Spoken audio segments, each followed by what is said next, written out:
Okey-doke. Ready to go? Yep. Marjorie Lee Cannon, born October 13th, 1925 in Ada, Oklahoma.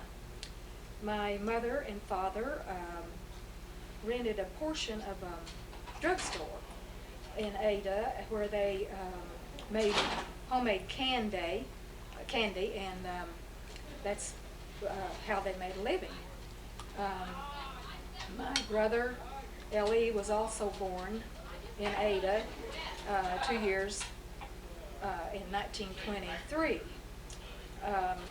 We lived there a short time, moved around Oklahoma, several different cities, and What did your parents do?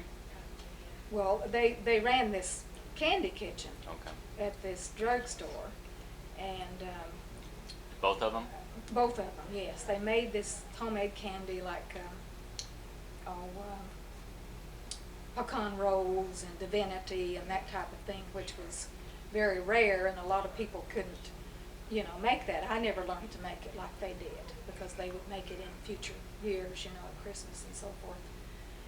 But when they left Ada, my understanding is that they moved to, it seems like we may have moved in Shawnee, to, as I say, Oklahoma City, several cities, and I'm not sure when we moved to Arkansas, but I started to school in Arkansas in a little town called Yakani, which was near Mena, Arkansas.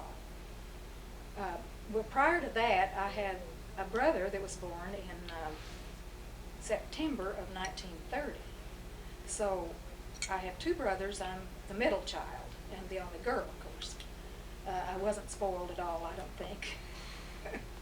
But I did start school in Yakani, and we had a little store. My father and mother ran a store in the front part of this old house where we lived, and we also raised tomatoes and things like that that we could sell in the store, and some of them were huge, about this big, and we'd carry them in our little wagon and from the garden into the store. I remember one particular little story. We had some cats, or a couple I believe, and one cat in particular we thought that we would just give it away to some little old lady that lived out in the country, and she drove this little buggy, one-horse buggy, and so she came to our place and got this cat, and she put it in a tow sack, gunny sack, or whatever you might call it nowadays, and she drove it home. Well, the very next day the cat came back home. Even though it was covered and all that, it still remembered where to come back to. Oh, so I don't know if we ever were able to have her, No, what keep she it always at called the home or black. not. Which one? The one that I guess, what your mom, didn't your mom always call the black cats blackies or something like that? Probably. I don't recall for I sure think- what the Is cat that was called. Anyway, we. But she had a lot of strays going around her house, didn't she? Well, I'm not sure. Let Grandma talk. I think there were a few maybe cats around, because usually, when you lived in a small town like that, you nearly always had cats, and our cats were, of course, outside cats. And anyway, after we lived there a certain period of time, we believe we moved into. In Arkansas, Yes, this was in Arkansas, and we moved to Mena sometime later. I don't recall just exactly what year, because I was young enough to not remember all these things. I think that we moved out in the country again to another part of Arkansas, and we went to school, to this other school. and I don't recall the name of it. After we left there, we moved to Texarkana, Texas. So how many times did you move when you were growing up? Oh, I would say, I'm sort of guessing, but I would say close to maybe 4 times in between the times that I was born and started to school. And maybe like Started first school grade. in first grade. In first grade, Well, why right. did you have to move around so much? I think that my father just had, a hard time trying to get a position that would, support the family. And so he did different types of things. He mostly did sales work. And but when we moved from Arkansas to Texarkana, Texas, we moved with his sister and brother and their 3 children. There were 10 of us that lived in one house. This was during the Depression, and I think it must have been about early 30s. And they had Uncle Bob had a grocery store that my dad went to work for him, and they eventually sold the store. They were having a pretty hard time in those days because those were Depression days, and people didn't have much, at least if they lived in town, which we did. We lived across the street from the school where we went to school. We could go across there and play, and I remember getting roller skates one Christmas, particularly Alma Jean and I, my cousin and I, got, we all got roller skates. I think all 6 of us. Then we got the 2 girls, Alma Jean and I got a doll, and that was what we got for Christmas. And listen, that was really a lot. We just were thrilled to get that, but we got up all before daylight practically and started out skating, and before night we had learned to skate. We had some skinned knees and elbows, but I do recall it was a lot of fun. It was maybe hard on our parents to support us and make a living, but at the same time I think it was happy times, and it's something that kind of stays in my memory, and I think that is why nowadays that I appreciate what I have. And anyway, after we lived there for a number, I don't remember how many years. I'd say we had to have moved after 1930 because Bob was born in Arkansas in 1930. So it may have been like 31, 32. But when we would go to a movie, it would only cost a nickel for each one of us to go to a movie. And we didn't get to go very often, but we had to earn our money in order to do so, because our parents couldn't afford to give us money for movies.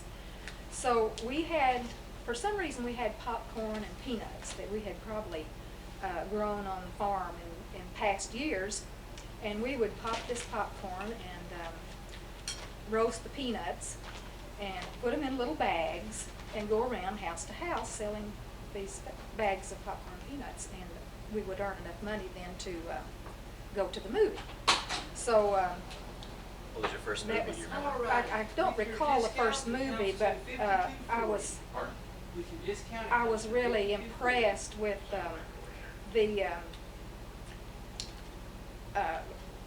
Charlie Chaplin, and I don't recall if I ever saw a movie of him, but one time we passed by a movie theater and they were undoubtedly showing his movie, and since I've read some books, it must have been the pawn shop that he was performing, and he was out in front of this theater, and you want me to I'll stop just a minute, Pat, okay? Yeah. You got a Yeah. question? I can't Yeah, sure. I'm supposed to collect Collect, it? yeah, okay. Yes. He signed it, and it's 5240 is what it is. I don't want to come in any Yeah, early that's, because well, that's okay, I'll get my. Before I said, my wife's being interviewed for ABC News. Oh! He believed you, I'm sure. Well, I get him straight, boo. Is it on there? Yeah. I was speaking about Charlie Chaplin movie, The Pawn Shop. We had walked by this movie theater. We weren't going to the movie, we were just walking downtown near the movie.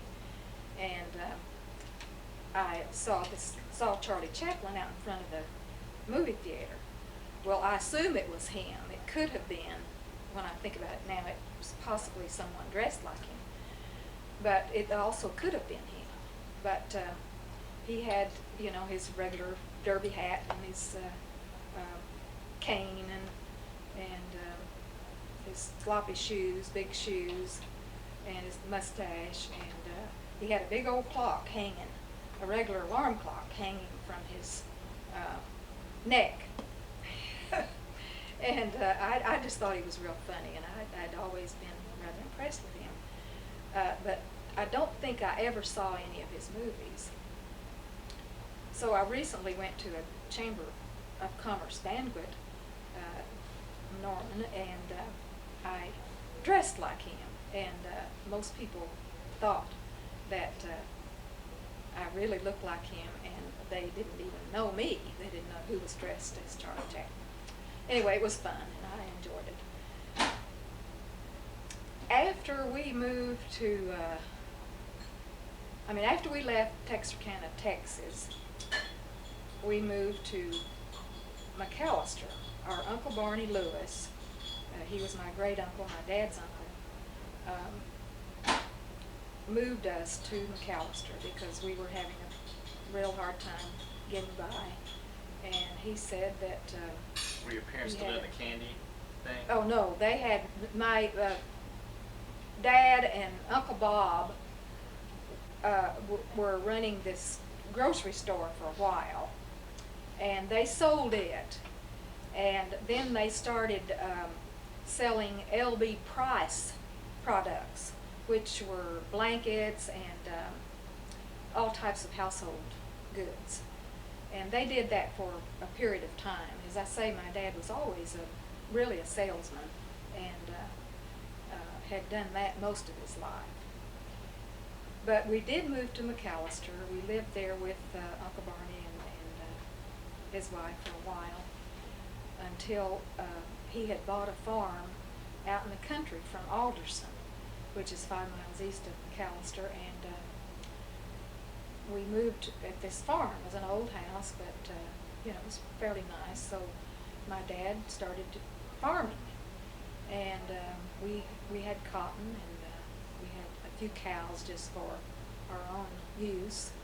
And then later he bought I don't know how many chickens, little baby chicks, and raised chickens for a period of time on this farm. Uncle Barney a little later built a new house near the old one, which was really a fine home, we thought. In those days, it had 2 bedrooms, a kitchen and living room, and a back screened-in porch, which my bedroom was back there, and the boys had the other room, Mom and Dad the other room. So I did have, at that time, I had a brother who was born.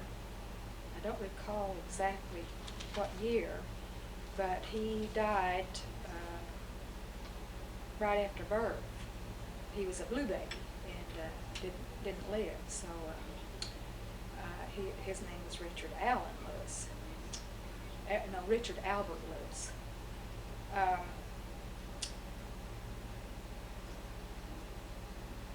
trying to think. We lived there at this farm for a number of years, and we went to school at Alderson, which was about 1.5 miles from school. We walked over 2 hills, and kind of like Fayetteville, not exactly, but a couple pretty high hills. And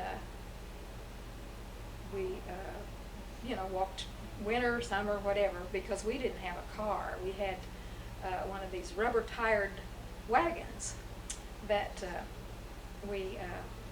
Dad pulled Horse-drawn? by horse mules. Actually, they were mules, and boy, they were frisky things. And we just thought we were uptown because we had a rubber-tired wagon. Most people had the old, wooden or steel or whatever they are wagons.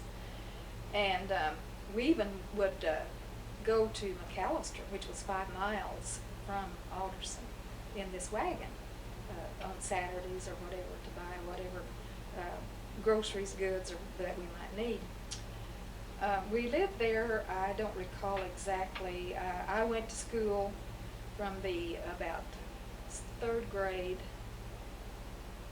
through the 8th grade, which was an elementary school. We all 3 of us went to school there.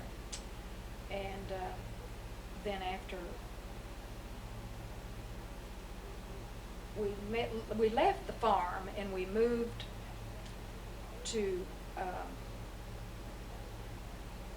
Dow, Oklahoma, which is still further east of McAllister. We lived there a rather short time. I think my dad was selling fuller brushes at that time, and he could sell them any part of the, Oklahoma or near McAllister, wherever he would want him to, because they didn't have a certain territory. But we lived in Alderson, in Dow, about a year or so. I went to school there in the 8th grade. Didn't complete, but we moved back then to Alderson because we found another house that we rented for a short time. And while we were renting this house, Ellie and Dad built a little small house across the street.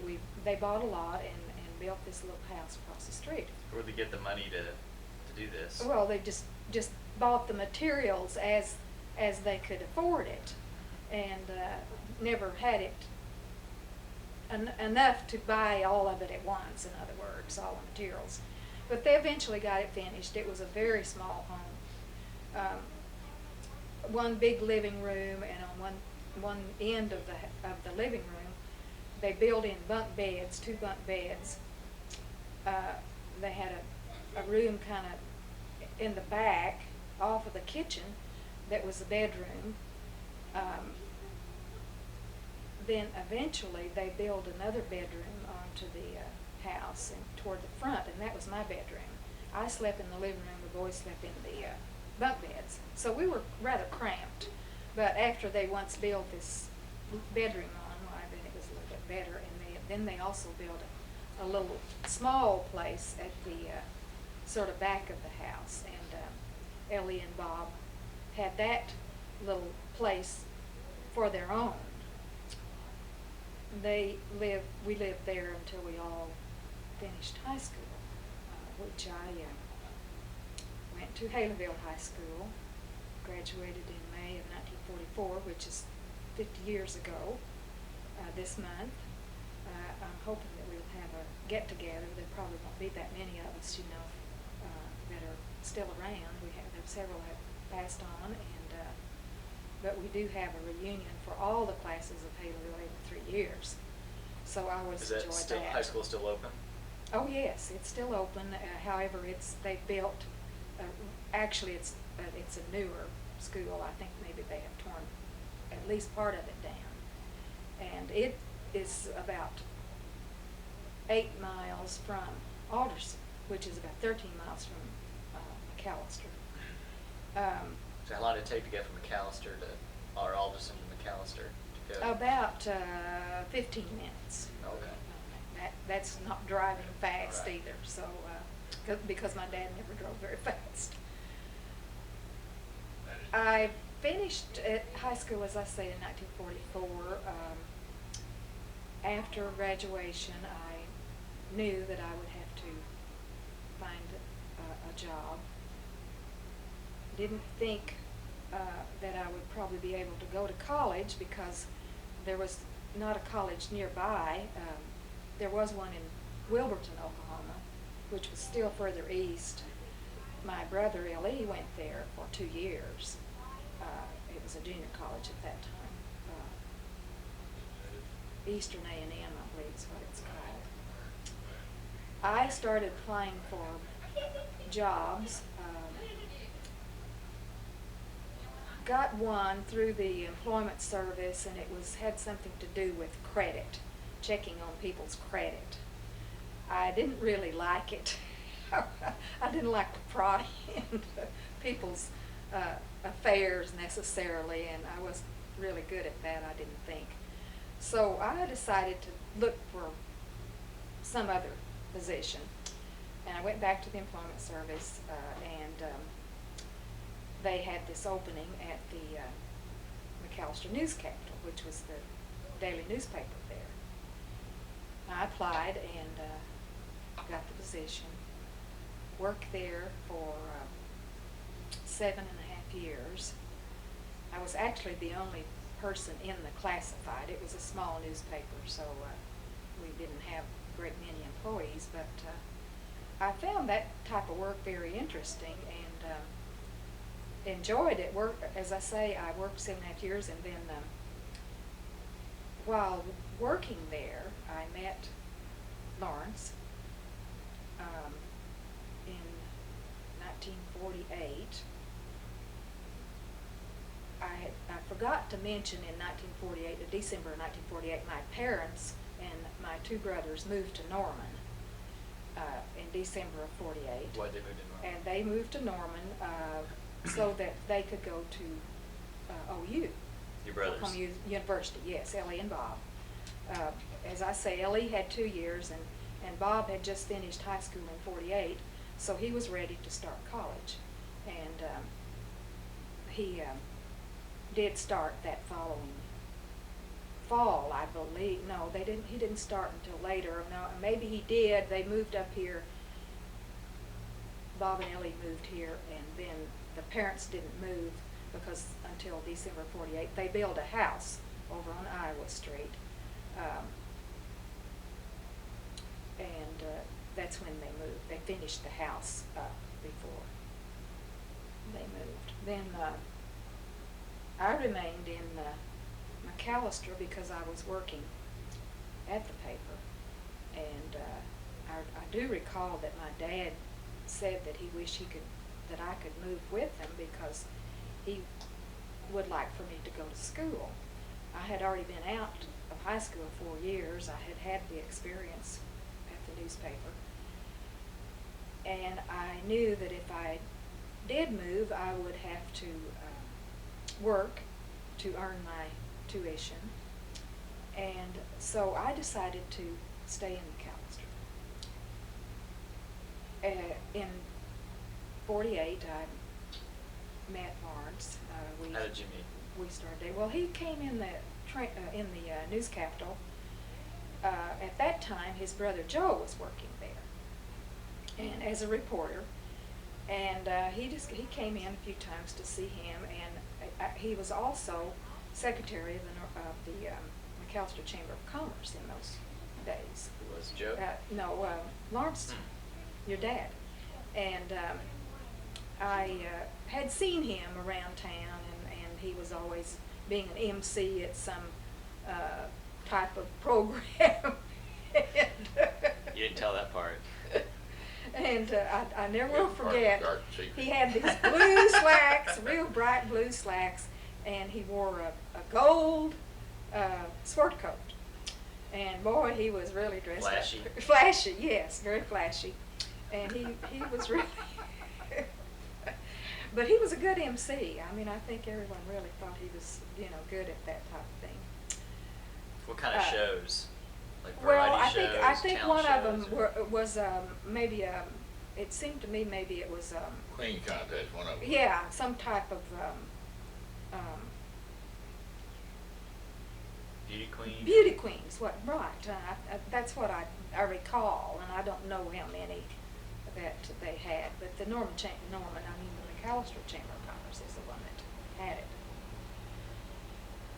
But he came in one day and he finally said, he asked me if I'd like to go out with him, and I said, well, I suppose. I think I was dating someone at that time. I had There you go. I had 2, 3 on the string. And so I did go out, and we seemed to kind of hit it off, and we What'd you do decided for to- first date? I believe we went to a movie, if I recall right. That's mostly what we did, or we would maybe go out to eat. We lived, after my parents moved to Norman, I lived in what they call the old macaroni factory. It was just a block from the news capital where I worked. They converted it into an apartment house, and I lived, I think, on the 3rd floor. While we were dating,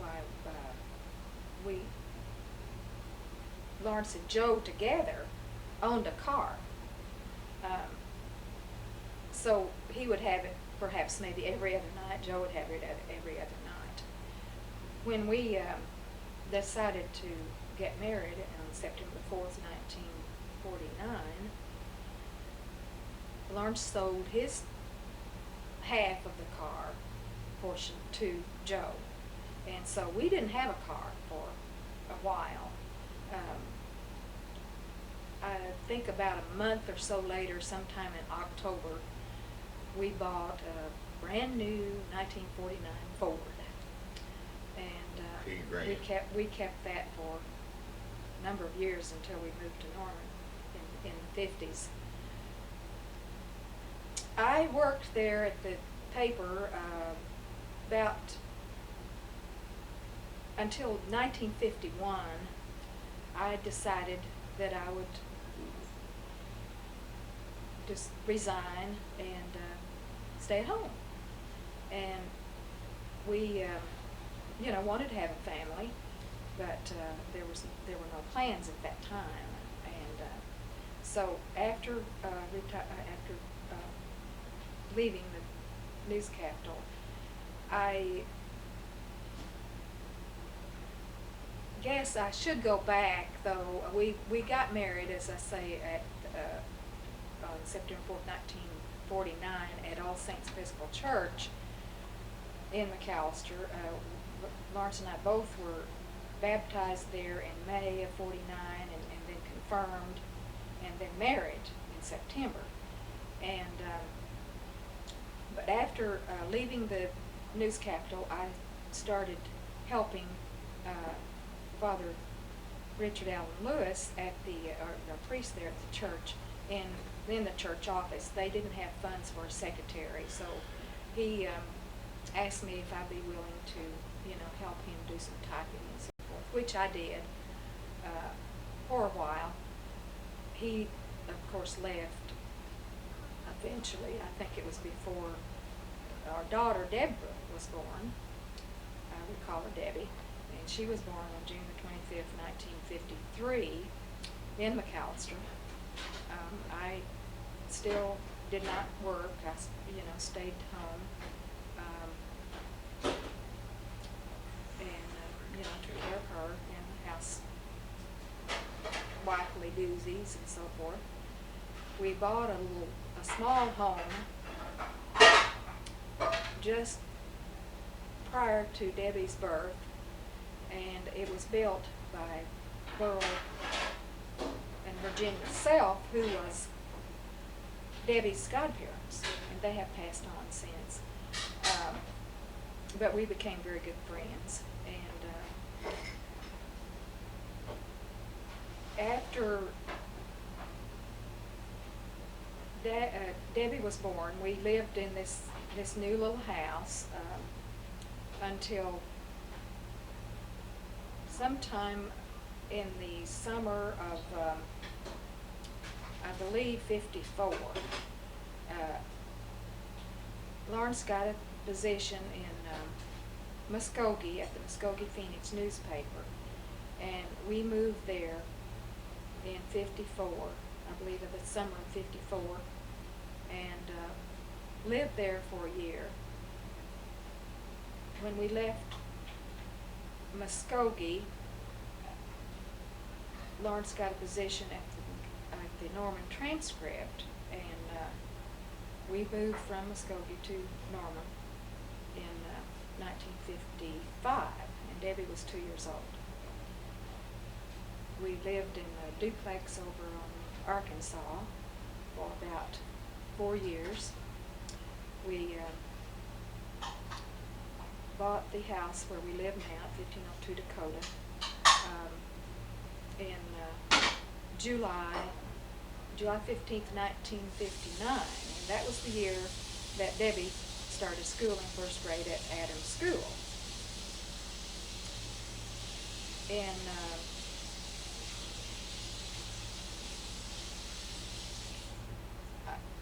I'm trying to think exactly when Lawrence was working at the, he worked at the Transcript for a period of time, and then got a position with the Daily Oklahoman in the 50s as sort of a roving reporter. He had that job for some time, and then they assigned him to the Norman Bureau, which was on the campus at the Oklahoma Memorial Union in the basement. There was an office there. And he stayed there until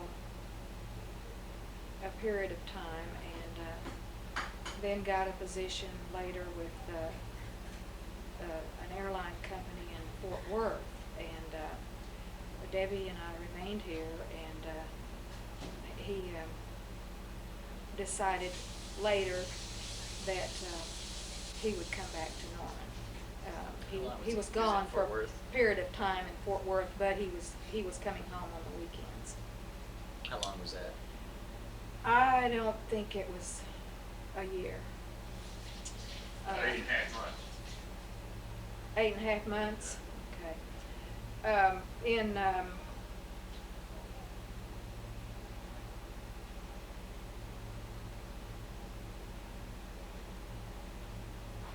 I'm thinking Debbie, I believe, was in the 2nd grade when our son Patrick Owen was born. Okay. Oh, I didn't know what you were doing. On February the 9th, 1961, he was a big boy, 8 pounds, 5 ounces, I believe, and his shoulders were broad, and in fact, he was, really, I had a hard time delivering him because he was a huge baby. The Dr. Mayfield said when he delivered him that he said he thought he was going to be a football player, but he didn't. He's more intellectual than a football player. Anyway, in about 6 months later, Lawrence decided to go back into the Navy. He had been in the Navy for 11 years, got out for 11 years because they had done away with his rating, and then he decided to go back in. And this was in September of 1961. And as I say, Patrick was only 6 months old, so he really didn't know his father that much. He did come home on leave and occasionally, and but was overseas most of the time, so we were not able to be with him. And at the same time, Debbie was in school. In July of 1965, I decided that I would like to go back to work, and I applied at the Norman Transcript. I happened to know Don Frensley, who was at that time business manager, and he attended St. John's Church, where we had gone to church, and he said that he thought that he could probably use me, so he said come in at a certain time and interview. So I did, and he did hire me. So I went to work on July the 1st, 1965, Patrick was about 4 and a half, and Debbie was of school age. I put him in what they called a preschool, they would call now, and he was able to have, kindergarten there and get, I thought, a good start. I worked for all those years. Can you cut it off, Pat? I've got to stop. Okay. I worked at the Norman Transcript every day and had the children. As I say, Patrick was in a preschool. Debbie had started to, of course, she was already in school. We had vacations in the summer. One summer, I had a couple of weeks of vacation, so we went to, the three of us went to Los Angeles, where Lawrence was stationed near L.A., North Island. We stayed there, I think, around 10 days and made a trip to Disneyland and San Diego Zoo and visited our friends Jack Lewis Holbrook, who lived there at that time. They now live in McAllister, and I visited them about a couple of months ago. We came back, of course, and it was shortly after that it was time for school to start again. And the Debbie and Pat remained in school. Lawrence would come home holidays, maybe get a 30-day leave once a year, and sometimes it might be Christmas, sometimes it wouldn't be. My parents, of course, lived here, and they were, a big help. Lawrence's parents lived in McAllister. His dad died in February the 2nd, 1963. Patrick would have been 2 years old within a week. Then his mother died about 6 or 7 weeks later in March of that same year. How'd she die?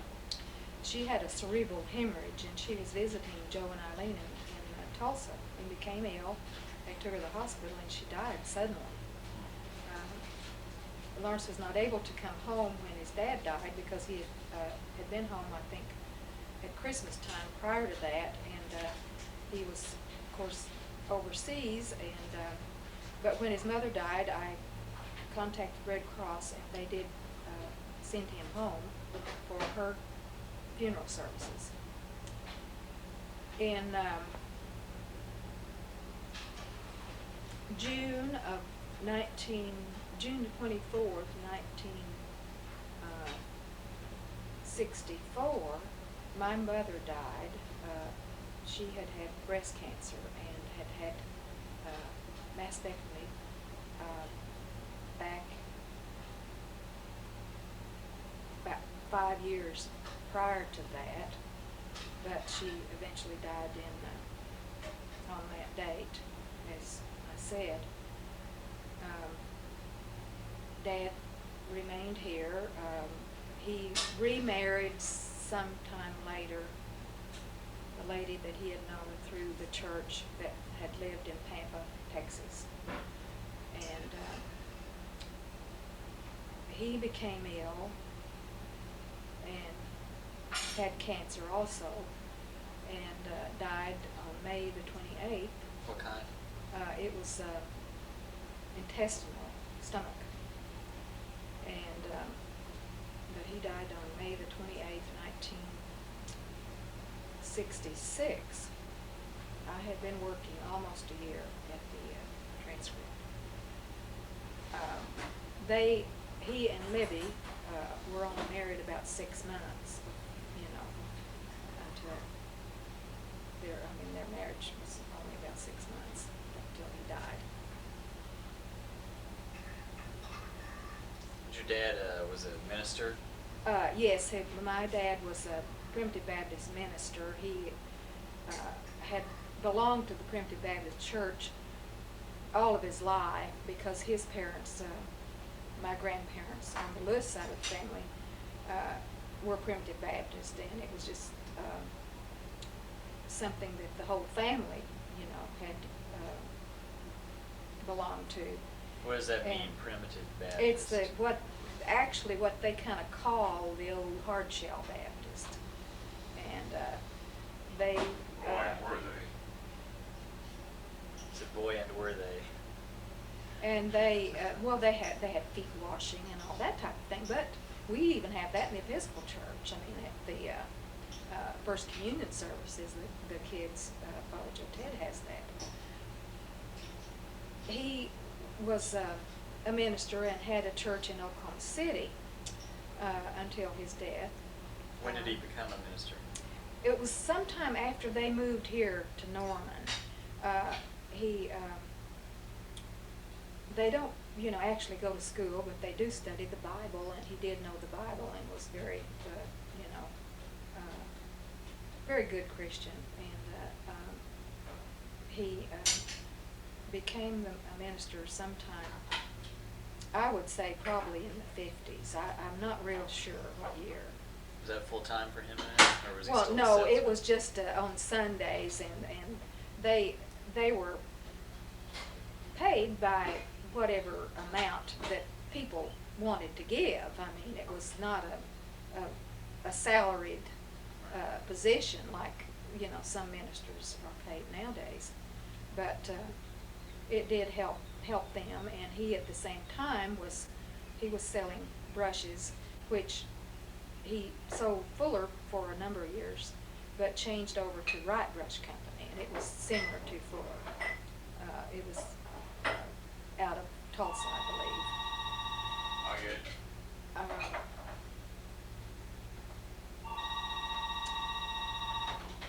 You. Trying to Yeah, think just where I a minute, left Mom. off.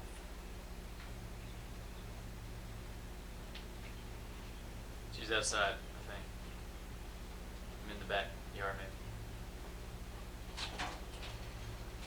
Today, Dad started selling Wright brushes. Oh, yes, and he did that all these years. He met a lot of people, you know, and all people all over Norman really thought he was, you know, such a nice person, and commented, and when they found out, you know, he was my dad, why they would always say something about him. Well, I thought he was, but Were he very, took very Johnson nice. out of National Security And Storm Lab. I thought that around was complimentary. That forecasting center. Can I have him call him? He Yeah, okay. that Yeah, I will do. the house Bye. where they lived was bought by a couple by the name of Morris, and their son, I believe, bought the home for them, and he is connected with Oklahoma University, and they, as far as I know, they still live in the house. I haven't been by there to see them in a long time. I remained working at the Norman Transcript for 28 years. I retired on July the 1st, 1993, which will soon be a year. I can't believe. I don't know where the time has gone, but it really gets by, but I have enjoyed it. I hesitated about retiring. I was 67 and a half, which I worked past retirement age, but enjoyed my work so much, and I always enjoyed people and helping them to the best of my ability.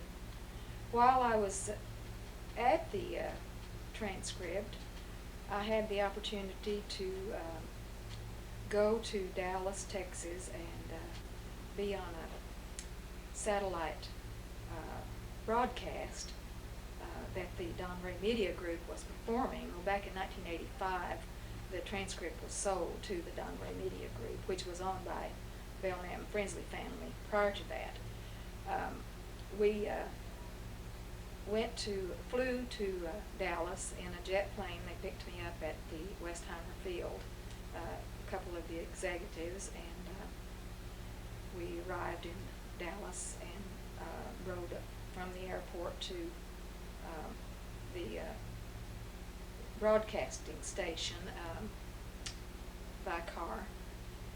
And there were 6, I believe, of us on the panel. I was the only woman, which I felt privileged. The president of Donnery Media Group was there, and Jim Hanna, who was the head of the communication department, was the MC. And each one of us gave about a 3-minute talk on customer service. I had never read from a teleprompter. We had just a short time to practice prior to that, and I think I was more nervous when I was practicing than when actually the broadcast, started. I didn't have time to think about being nervous. I think it went over well, and I was happy to have been asked. I got some letters from the president and the vice president and some of the other executives in Fort Smith that thanked me for doing it and taking my time, and they thought I had some good ideas on customer service. I went also in November the year before to Fort Smith to classified conference that they had of all the different newspapers, and appeared on a panel and gave us a short talk, which was enjoyed also. So after the company was sold, I really had some opportunities that I don't know that I would ever have had.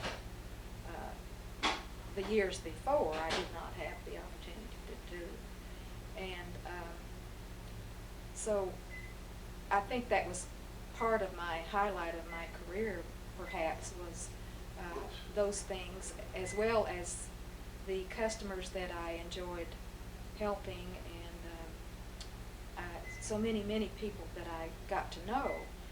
They gave me a reception at the transcript on June the 30th, 1993, and there were about 85 people who came that afternoon wishing me well, and I felt that I might really miss being there, but I kept busy and enjoyed my retirement. I have done some things that I had wanted to do, like gardening and that type of thing that I enjoy, and this is the first time that this year, this spring, that I have really had the time to do those type of things, because I didn't feel I had the time before, working and taking care of house and so forth. I have, since retirement, since January, I've been working at the St. John's Episcopal Church, helping the secretary and Father Joe Ted Miller do whatever they might have me do once a week, usually on Tuesday, for half a day. And I was admitted in the Daughters of the King, which is an Episcopal church women's organization, and was elected vice president this month. I think it's because they couldn't get anyone else, and I'm rather new, so they're trying to break me in early. But it is a good service. You help people, and when there are funeral services and that type of thing, you serve food to the family and call people and ask them to help different church members.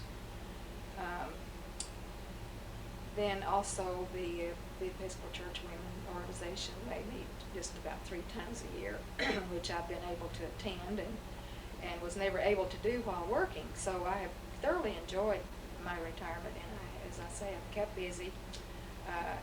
Can go see our children more, and hopefully we'll be able to go visit our son, who is moving soon to Tampa, Florida, where he's going to work toward his doctorate in communication. So we're very proud of him.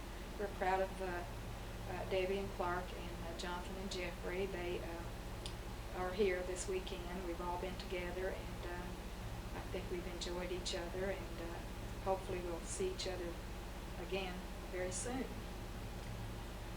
I don't know exactly what all to add. I don't know how much more time we have. What do you think I felt I have left out? Do you know of anything that... Why don't you tell some stories about me growing up?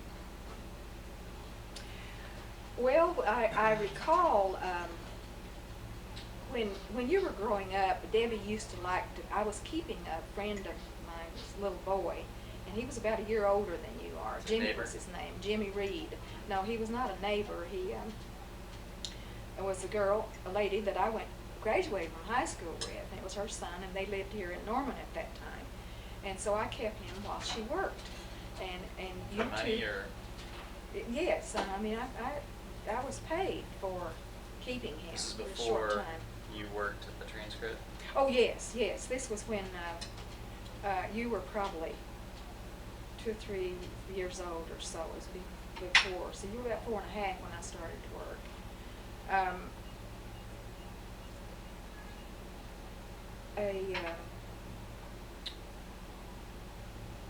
But Debbie would play with the two of you, and she was always wanting to dress you up like babies.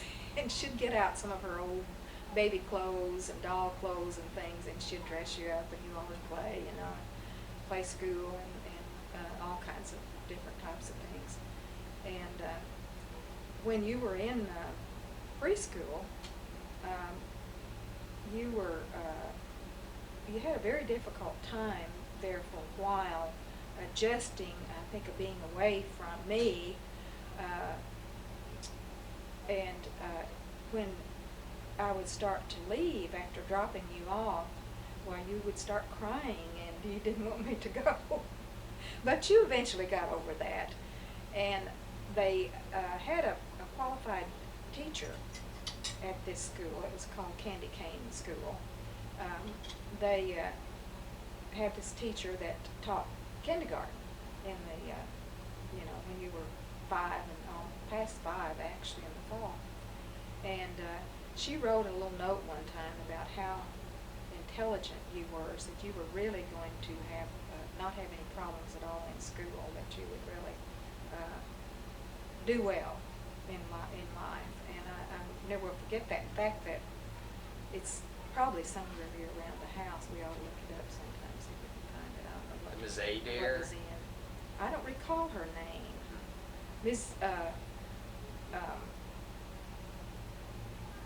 wasn't it Harris that had the, Ferris had the Candy Cane Play School, but she died a few years later, I think. It wasn't while you were still going there, because when you started to school in the 1st grade at Cleveland School just down the street, you stayed with Joyce Swanson, who lived across from the school, and I would take you by there before I went to work, and then you just walked over with John, their son, and went to school. But you were a good student, always were, even up in at Longfellow Middle School. They had this open area, and I know a lot of the students didn't like the open area, but you did, and I always felt that the reason that you did because you were a good student and you wanted to learn, and it wasn't just to be going and having fun. So, but you did well in school as well as band. You started band in this, I believe, 5th grade. You went through 5th grade, I think, at Cleveland, and then the 6th was at Longfellow. I went through 6th, at Cleveland too. Oh, okay. It was the yeah, at last that 6th time it grade was the there. 6th. Yeah, that's right. It was. I think now it's maybe 5th.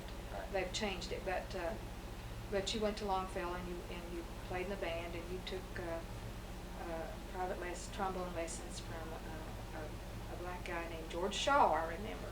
and he was pretty good. He played in, I think, some kind of a combo band of some kind. And then you, after leaving there, you went to West, and you always rode your bike to school. And I recall what a hard time you had keeping your bike from being damaged, or someone was always trying to destroy part of it or taking parts of it off or whatever. So I was real proud of you one time. You just decided it to happen too many times, so you just called the police from the school there, and you called me, and I went from work and went over and met the policeman. And I don't recall if they ever caught anyone. I don't think they did, who actually had damaged your bike, but it was happening too many times, and something had to be done, and you just had made up your mind that you were going to do something. So I was proud of you. Did it ever happen again after that? It happened more than one time, and that's when finally you called No, the police. after the police, do you remember? Oh, I don't recall. I don't maybe think Not it sure. did. I think that I know what happened. The teachers and the principal decided that they would Lock lock your bike up in a room or something, so that you had it out where they had kept the bikes. And that why yours was damaged and maybe some of the others were not, I don't know.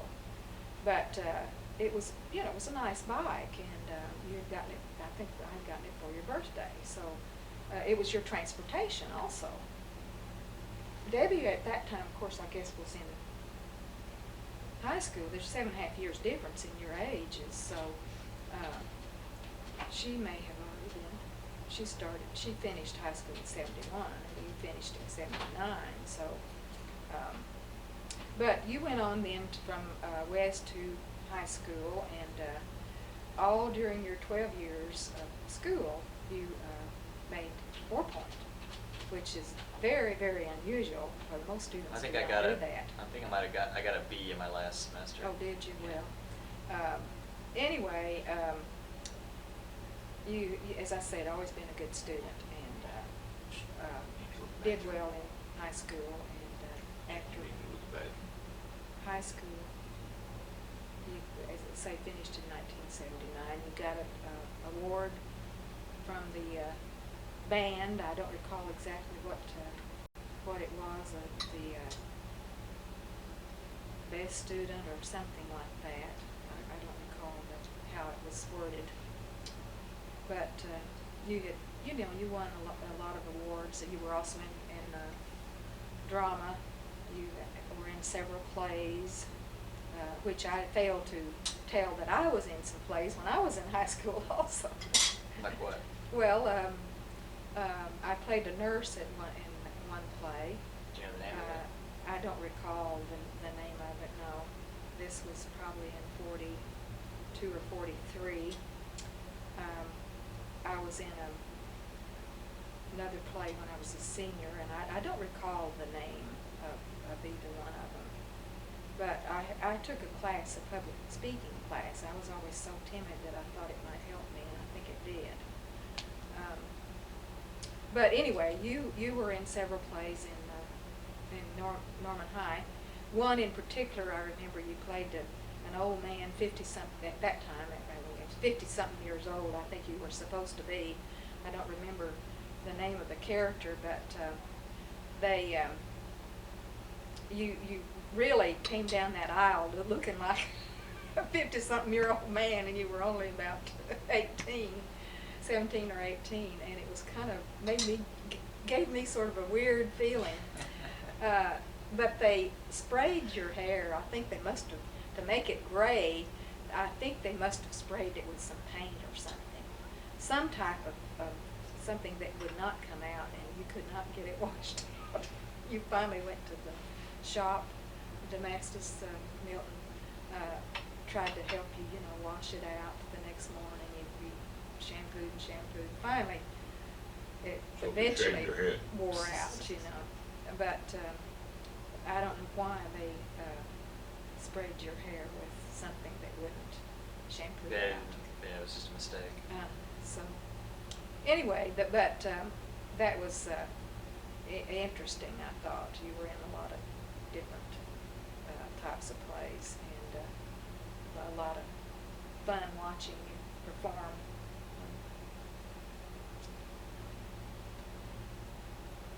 Then after your graduation, of course, you went on to, you left in, I believe it was September of '79 for Chicago, where you attended University of Chicago.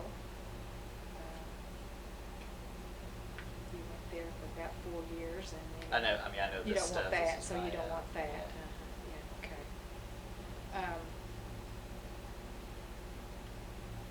You have tape. Just about. Let me ask a question. I didn't think about asking Dad this. When you were growing up, what did you think your life was going to be like? And then as you got to be an adult, how did you realize that things were different from how you expected, and how did you adjust to that difference in expectation?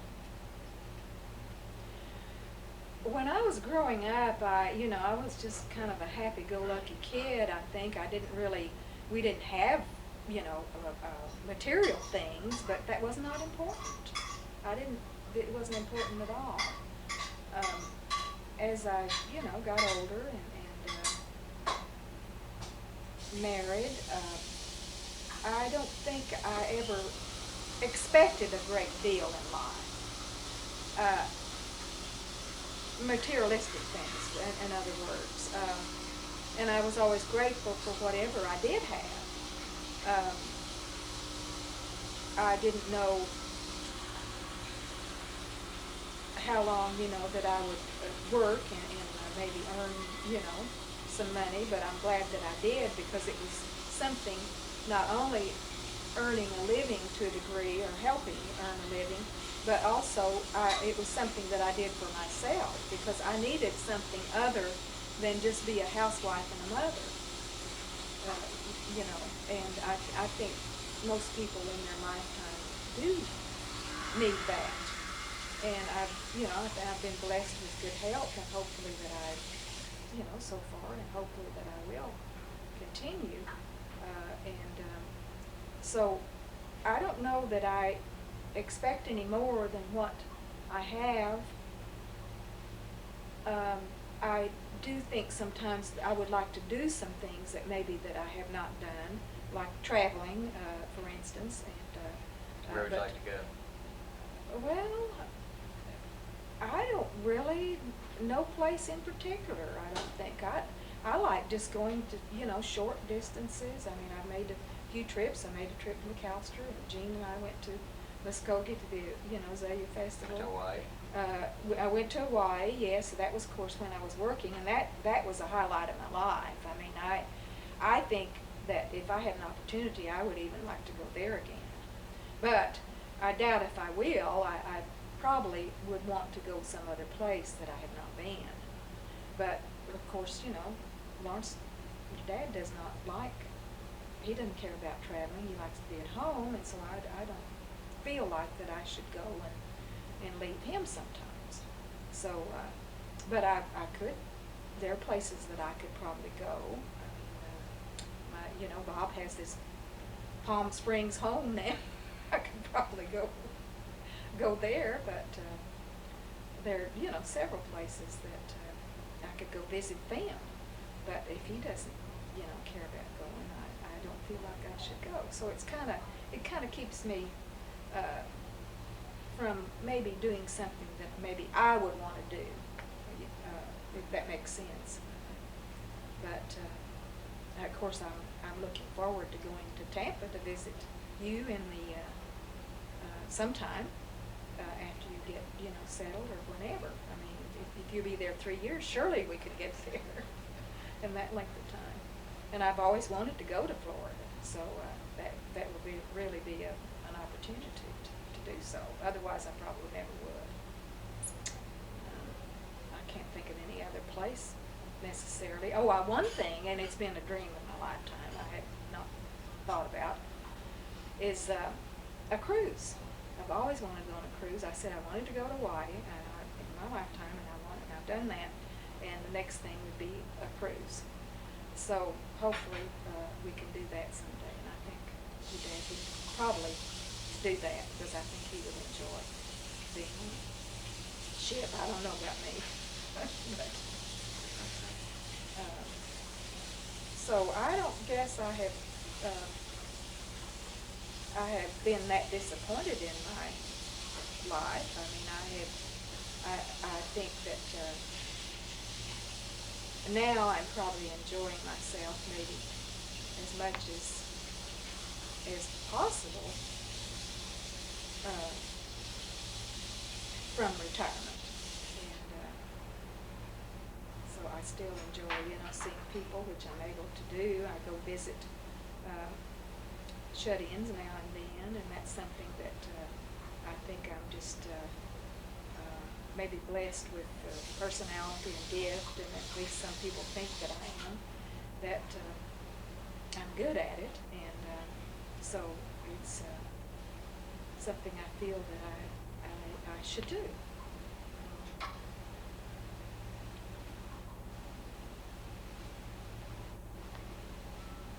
Any last words? Still some more time. Well, I appreciate this time, and I hope I made it interesting for you. I probably told a lot of things that you would not have known, and maybe it's been kind of jumbled up, but at the same time, I hope it's something that you will enjoy watching. Maybe I'll see it one of these days. You did just fine.